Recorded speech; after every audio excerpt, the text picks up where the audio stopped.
We now ask Mr. and Mrs. Diskaya, may nakuha po ba kayo doon sa inyong files? Your Honor, kapiraso lang po yung nakuha ko dahil mauubos po yung time namin. Baka pagbalik po namin dito ay tapos na po ang hearing. So ito lang po, mga ilang piraso lang po. Mga ano lang po, dalawang USEC, parang 6 yatang... Pakibasa mo nga yung ledger. Apo. Bago mo i-submit sa amin, pakibasa mo lang for the record. Your Honor, okay lang po ba? Kasi baka po pwedeng hilingin na lang po namin sa executive session po kasi para po sa kaligtasan po namin. At pangalawa po, hindi pa po kami... Curly, ng WPP po. pinangalanan mo lahat yung 70 na congressmen. Yung pangalan po, pwede po. Pangalan lang po. Anong diferensya kung papakita mo yung pruweba? Hindi ba parang maniniwala kami dahil meron kang pruweba dyan? Kasi kung sinabi mo lang mga pangalan, wala ka namang backup document, hindi kami maniniwala basta-basta. So bakit kailangan ng executive session? Binanggit mo na nga yung mga pangalan. Ano pang kinatatakot? Mas nakakatakot yung nagbanggit ka ng pangalan, wala ka namang pruweba. Kesa doon sa nagbanggit ka ng pangalan na may pruweba, kasi sila matatakot sa'yo. Your Honor, kadalasan po kasi kapag nagbabanggit po kami dito, minsan po nagagamit po ng iba't ibang ahensya para kasuhan po kami. Hindi pa po kami... Nevertheless, you will submit that to the committee, di ba? Kasi may subpoena to Stecom kami. Yes po, Your Honor. O kindly submit it to us. Mr. Chair? Yes, Senator Risa. Salamat, Mr. Chair. Kung pwedeng itanong kina Mr. at Ms. Diskaya kung yung dalawang dokumentong isusumite nyo na sa komite also covers projects na pinasukan ninyo with government mula 2016 hanggang 2022. Your Honor, pinasa na po sa inyo po yun nung misis ko po, yung hiningi po ninyo na subpoena po para do sa company niya. Naipasa na po yun. Pero meron din po kami extra ngayon dito. Di po, so categorically... Hindi pala dala. Kasi ang sa pagkaalam ko po, hindi nyo pa sinasubmit yung ledger or list nyo ng mga proyekto mula 2016 to 2022. Paki-confirm lang, Ms. Diskaya. Naipasa na, di ba? Ako ba? Or si Curly? Ako. Oo. It was attention to me, the letter. So I passed it, kailan yun? October 21, it was received by the Senate. Lahat ng documents except for the ledger kasi I don't have any personal knowledge on the ledger na hawak ko. So, including po projects from 2016 to 2022 until 2025. Up to present. Okay po. So, including 2016 to Yes, for Alpha and 2022 Omega. projects. Alpha and Omega as requested by Just the for Senate. Alpha and Omega. Hindi po, okay, good po kung nasubmit nyo na yung Alpha and Omega from Yes po. 2016 to 2022. Pero Yes. ang hiningi ko po nung hearing na iyon ay mga proyekto ng lahat ng mga kumpanya nyo. I from was just 2016 complying to whatever 2022. was on the list that was requested from Alpha and Omega. Then, Mr. Chair, I welcome na nakapag-submit na po sila for 2016 to 2022 partial. So, standing pa rin po yung request ko that they submit the other projects ng iba pa nilang mga kumpanya besides Alpha and Omega still for 2016 to 2022, Mr. Chair. So, kindly submit the ledger and can you now name the personalities na related sa ledger na dala ninyo, ledger o voucher?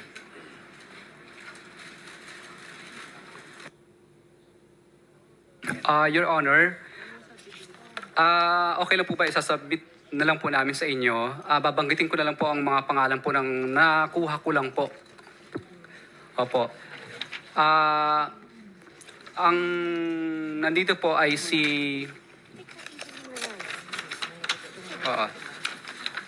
si Kong Roman Romulo, si Kong Marvin Rillo, si Kong Dean Asistio, si Kong Patrick Vargas, si Kong Marivic Pilar, si Kong Jojo Ang, si Yusek Terence Calatrava, si Yusek Bernardo. Ito lang po ang naano ko po. Amounts at saka dates. Ay okay lang po, Your Honor, kung ano na lang po, executive session na lang po para po sa Submit na lang. Alam mo, supina. Ay, isasubmit na lang po namin po. Ito po. Submit. Ganun din yan, bababasa rin. Basahin mo na lang. Marami. Hindi ako makarelate sa'yo. Your Honor, okay lang po ba? I-submit ko na lang po kasi masyado pong mahaba. Never mind. Submit na lang. Ganun din yan eh. Pahirapan mo ako kung may pang babasa.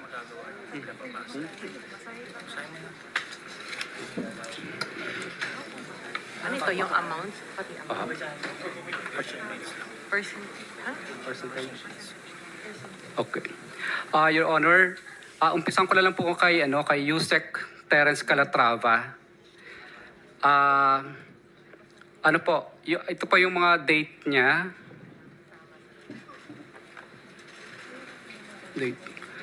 Ang date po niya is December 11. December 11 is yung gulo. Mas maganda to, sir. Sa'yo. At Ito. Mas malinaw. wait. 2024. I don't. Ito yung percentage niya. Ito yung rate. Okay. Your Honor, December 11, 2024 po, 30% po, kay Teres Calatrava po ito. Tapos nung December 11 po is another 30% ulit. Of ano po to, parang 100 million at saka 50 million. 30% of 100 million. Yes po, Your Honor. And then, March 25 is another 15 and 30%. May project yan naka-indicate kung anong project. Yes, Your Honor. Oh, sige. Anyway, sige, proceed. March 31 is March 31, anin ko na po. March 31 is 15 million. November 20 is 15 million. December 5 is 18 million. December 6 is 1.5. December 7 is 10 million. December 14 is 9 million. January 22 is 53 million. January 18 is 53 million. April 18 is 101 million. May 3 is 5 million. May 3 is 5 million.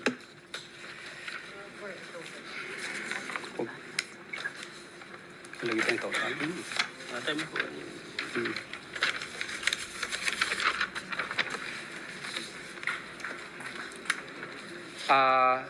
Kay Yusek Bernardo naman po, through his, kay DE, sino ba yun? DE Manibulusan. Nung January 4 is, 2022 is 2.450. January 12, 2022 is 3.675. September 2022 is 2,260,000. September 7 is 2,680,000. March 29, 7.3. March 10, 7.3. March 29, 7.3. March 10, 7.3. Kay Kong Roman Romulo naman po, Mr. Chairman, just Through- quick intervention. Yes, Senator. Pwede ba i-confirm ho to ni Mr. Bernardo? Kasi nandito na rin si Mr. Bernardo para Good alam point. natin kung nagsasabi ng totoo. Good point. Yes, Yusek Bernardo. Mr. Chair, according to Diskaya, it was given to Manny Bulusan. So, kung ako man po ay mayroong alam dito, I have to match with my records. Because pagka po ako ay mayroong ganyan, as I stated earlier, meron po akong proponent. Meron pong project na katumbas yan. So, I will have to match that with the projects if really it's true. However, considering that it was given to Bulusan, I will have to ano with Bulusan. Yun po, Mr. Chair. Pero Mr. Bernardo, may binibigay sa inyo si Bulusan na pera. meron po akong nabanggit kanina na meron pong proyekto na si Manny Bulusan po ang katulong po. Ima-match nyo lang kung yung sinasabi ni Mr. Diskaya match doon sa binibigay ng Bulusan. Titignan Pero ko- ang tanong ko, mayroong binibigay sa inyo si Mr. Bulusan? Meron po, Mr. Chair, kasi nga po, nabanggit ko po na there were projects with the proponents that I'm taking charge sa Manny Bulusan po. Nung binigay sa inyo ni Manny Bulusan, sinabi ba niya galing kay Mr. Diskaya? I'm Wala sure po. sasabihin niya. Hindi naman pwede magbibigay lang siya ng pera sa inyo na walang source. Hindi ko po maalala kung gano'n, Mr. Chair. I still have to match this with ano. Never, Meron naman po. sa dami niyang binigay ho sa inyo, never sinabi ni Bulusan, galing ho to kay Mr. Diskaya? Mr. Chair, si Bulusan po ang binigyan niya, hindi po ako. Oh, So, hindi ko po maalala kung kailan sinabi ni Bulusan sa akin yon. When I have to match this with hindi niyo Bulusan naman, po. dinideny niyo na galing kay Mr. Diskaya o hindi niyo lang humaalala na kailangan Hindi ko niyo po i-check? maalala, Mr. Kailangan Chair. niyo lang i-check? Yes po, Mr. Chair. Okay. Okay po. Yes, salamat Mr. Chair. Since sinabi ni Ms. Diskaya na gusto nilang mag-cooperate 100% sa mga investigasyong ito, just to make of record explicitly, bukod po sa sinabmit na nilang mga proyekto ng Alpha and Omega 2016 to 2022, iniintay pa po ng komite yung mga proyekto 2016 to 22 ng St. Gerard, St. Timothy, Amethyst Horizon, St. Matthew, Great Pacific Builders, at Elite General Contractors. Plus po, yung mga joint venture agreement projects ng mga Diskaya taong 2016 hanggang 2022 din, Mr. Chairman. Salamat po. Thank you. Members, would you like them to continue reading yung ledger, the contents? Sige. Continue, Mr. Diskaya. Kong Roman Romulo, care of Angelita Garucha and D. Aris, August 25, 2020, 3,915,000. January 17, 2022, 5,403,000. January 17, 2022, 2,058,000. February 14, 2022, 5,487,000. Wait.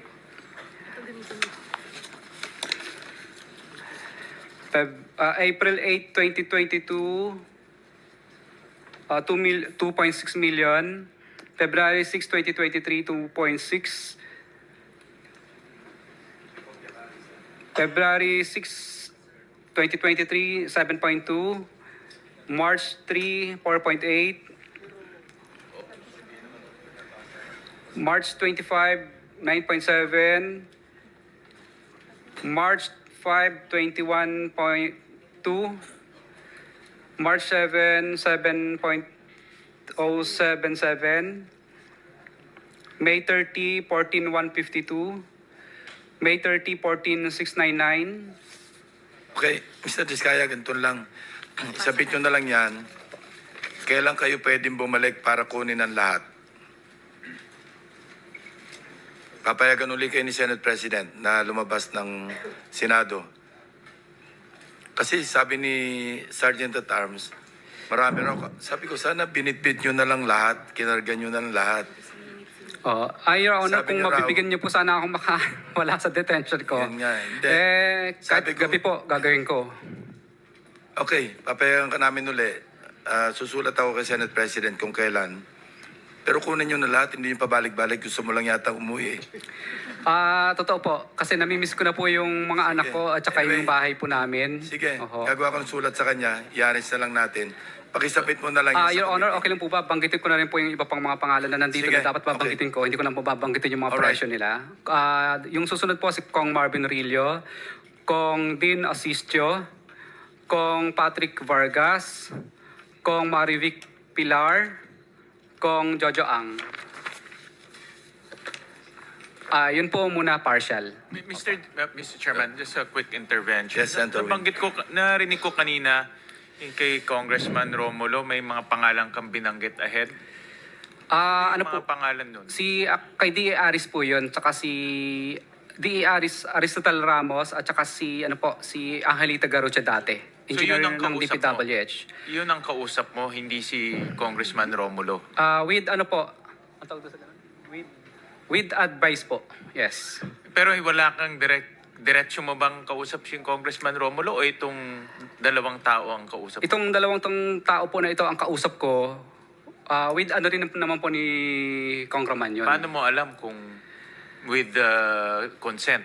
Kadalasan po, hindi po kami nakakaranas ng hirap, hindi po na mutual terminate yung projects. For example, may mga projects din po kami sa First Metro na nung hindi po kami binasbasan, ay na mutual terminate lang po ang project na yun at nalipat po sa ibang mga license. Kasi mahirap rin Contractor. na merong kagaya kanina kay Yusek Bernardo na merong isang taong na may taong nasa gitna, hindi naman diretso sa kanya.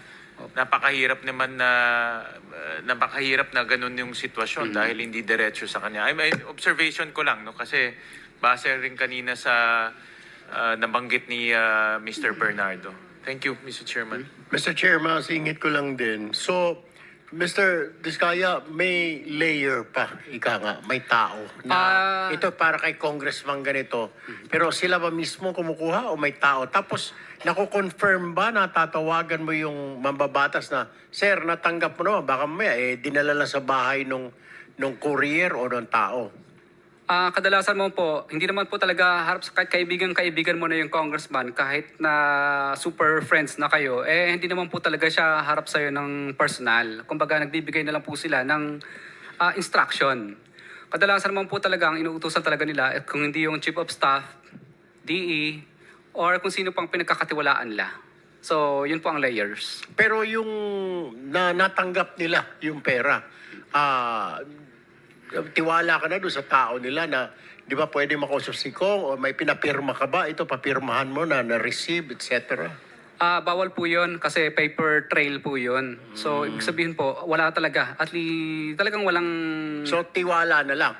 Yes po, mararamdaman mo lang naman po yun na talagang hindi ka binasbasan kapag pinahihirapan ka na. May pahirapan kang makakolekta, pahirapan ka sa lahat, o ano po mang klase ng bagay. Pag yan na po ang naramdaman mo, ibig sabihin, yung pera hindi nakarating. Pati sa collection siguro. Yes po, opo. Collection Sa collection mo po, mobilization mo pa lang, mahihirapan ka na. Sa next partial collection, kahit siguro tapos mo na yung project, hindi ka pa rin makakasingil kasi hindi po pa binibigay yung obligasyon. So yun lang ang mga senyales na natanggap nung sponsor mo o nung proponent na yung binigay mo na commission niya, natanggap niya. Kaya mabilis pati Opo. hanggang sa collection. Yes po, Your Honor. At minsan po, pag nagkita po kami ng politiko na yon, minsan kadalasan po, nagkakaintindihan na po kami, hindi na kami nagtatanungan, Kong, natanggap mo na ba? Hindi na po yun. Kasi, ano na po, yung parang, alam niya na.